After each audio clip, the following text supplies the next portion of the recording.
Hola, amigos.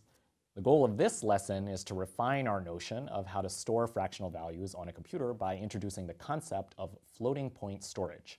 So this idea is the basis for how all real numbers are stored and manipulated on almost any computer you can access today. Let's define intuitively the concept of a floating point representation of a number. So remember, you can think of any number as a string.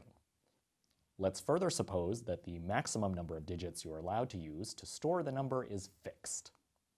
In this example, let's say we're only allowed to use 11 positions to store any number, and this particular number uses all 11 slots. Now, what if we also want to represent fractional values without using additional positions?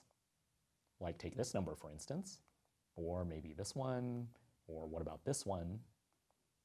With a fixed number of digits, let's allow the decimal point to move as needed to represent different fractional numbers.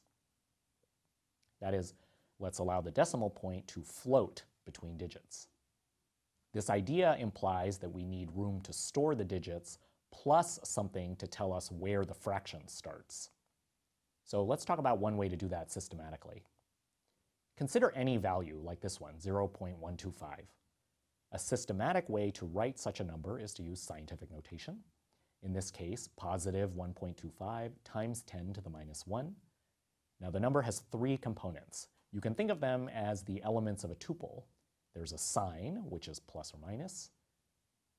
Here, the value is positive, so the sign component is also positive. Next, there's the significand. That's the base value, which is 1.25 in this case. Lastly, there's the exponent.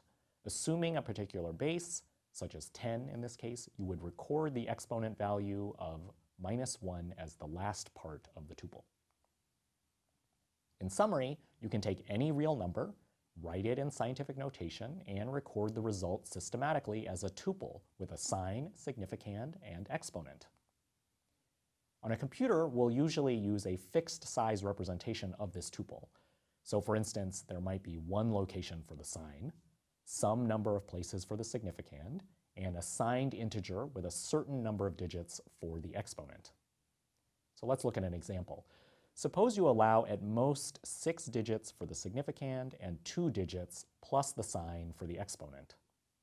Then any value will have this form.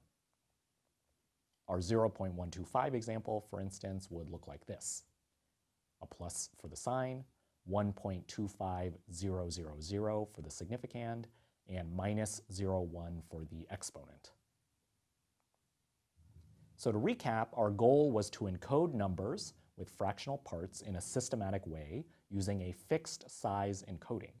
Our idea is to use a floating point encoding, which we can represent abstractly by a tuple consisting of a sign, significand, and exponent.